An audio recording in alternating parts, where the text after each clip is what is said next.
پیارے حضور السلام علیکم ورحمۃ اللہ وبرکاتہ۔ وعلیکم السلام ورحمۃ اللہ وبرکاتہ۔ خاکسار کا نام دورین ہے، خاکسار قازقستان سے تعلق ہے۔ اچھا، کھانا یہاں خاکسار کو کھانے پینے کی چیزیں صحیح مل جاتی ہیں کہ گھانین فوڈ کھانے کی عادت پڑ گئی؟ گھانین فوڈ کھانے کی عادت پڑ گئی؟ ابھی قازقستان کا سوپ یاد آتا ہے۔ اکثر درجہ رابعہ کی طالب علم ہے۔ اچھا، ماشاءاللہ۔ اور میرا سوال یہ ہے، ہم کس طرح مطالعہ کرنے کے عادات اپنے اندر پیدا کر سکتے ہیں؟ کسی بھی کام کرنے کے لیے پختہ ارادہ ہونا چاہیے۔ آپ اپنا ٹائم ٹیبل بنائیں۔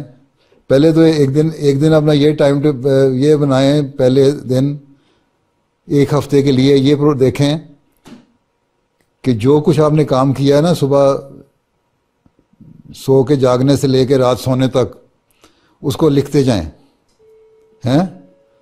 جو بھی کام کیا وہ لکھتے جائیں۔ غسل خانے گئے ہیں، وضو کرنے گئے ہیں، ٹوائلٹ گئے ہیں، ہر ایک کا وقت لکھتے جائیں صبح سے شام تک۔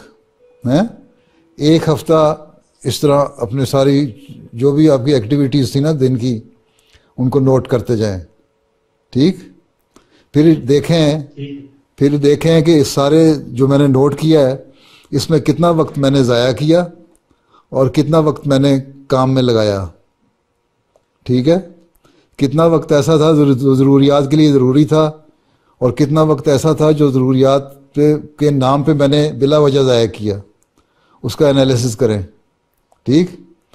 اس کے جب ہو جائے گا ایک ہفتے کا، پھر اگلے ہفتے کے لیے ایک ٹائم ٹیبل بنائیں کہ اب میں نے یہ دیکھ لیا کہ میری کمزوریاں کیا ہیں جو دن کو میں نے دیکھی، اور میری جو اچھائیاں تھیں وہ کیا ہیں دن گزارنے کی، وقت کو صحیح استعمال کرنے کی۔ پھر اس کے مطابق اپنا ٹائم ٹیبل بنائیں ایک ہفتہ۔ اب ایک ہفتہ اس کو بنائیں، ٹائم ٹیبل کو دیکھیں، اتنے بڑے میں نے جاگنا ہے اور تہجد کے نفل پڑھنے ہیں، پھر فجر کی نماز پڑھنی ہے، قرآن کریم کی تلاوت کرنی ہے۔ اگر آپ صحیح وقت کو استعمال کرنا چاہیں تو آپ صبح بھی مثلا تہجد کے نفل کے لیے اگر آپ اٹھتے ہیں، اس سے لے کے اور فجر کی نماز کے درمیان تک وقفہ جو ملتا ہے، ایسا بعض دفعہ اس میں نفل کا وقت ختم ہو جاتا ہے اور نماز کا وقت ابھی جماعت کا رہتا ہے، اس میں آپ قرآن کریم پڑھ سکتے ہیں یا کوئی تفسیر کا مطالعہ کر سکتے ہیں۔ ٹھیک ہے؟ تو اس کو اگر صحیح استعمال کریں، پھر قرآن کریم کی تلاوت کرنی ہے، پھر جامعہ جانا ہے، یا اگر اس سے پہلے سونے کا وقت ہے تو سو لیے، ریسٹ کر لیا، پھر جامعہ جانے کی تیاری کر لی، جامعہ گئے، پڑھائی کی، پڑھائی ختم ہوئی، اسٹڈی ٹائم جامعہ کا ہوا، کھیلوں کا ٹائم ہوا، رات کا کھانا ہوا، رات کو اسٹڈی ٹائم ہوا، وہ سارا کچھ بنائیں اپنا ٹائم ٹیبل۔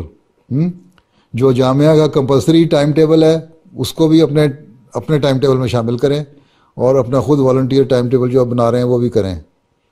ٹھیک ہے؟ اور پھر اس کے مطابق عمل کرنے کی کوشش کریں۔ اس میں آپ کو پتہ لگ جائے گا کہ آپ نے مطالعے کے لیے کتنا وقت رکھا ہوا ہے اور کتنا مطالعہ کرنا ہے۔ سمجھ گئے مولانا؟ آپ مولوی بغیر آپ کے کوئی اسکن الرجی تو نہیں ہے؟ آپ کو اسکن کی الرجی ہے؟ کوئی کھال کی الرجی ہے؟ نہیں ہے؟ تو پھر داڑھی کیوں نہیں رکھی ہوئی؟ آپ کی داڑھی منہ پہ ہے اور رکھتے کیوں نہیں ہیں؟ پھر تھوڑی سی داڑھی ہونی چاہیے نا مربی صاحب کی، کہ کس کلاس میں ہو؟ کس کلاس میں ہو؟ رابعہ میں۔ بس 2 سال رہ گئے مربی بننے کے، داڑھی مولوی صاحب ابھی دکان ہے داڑھی۔ چلو اچھا، چلو پھر بیٹھ جاؤ۔ ٹھیک ہے، جزاک اللہ حضور۔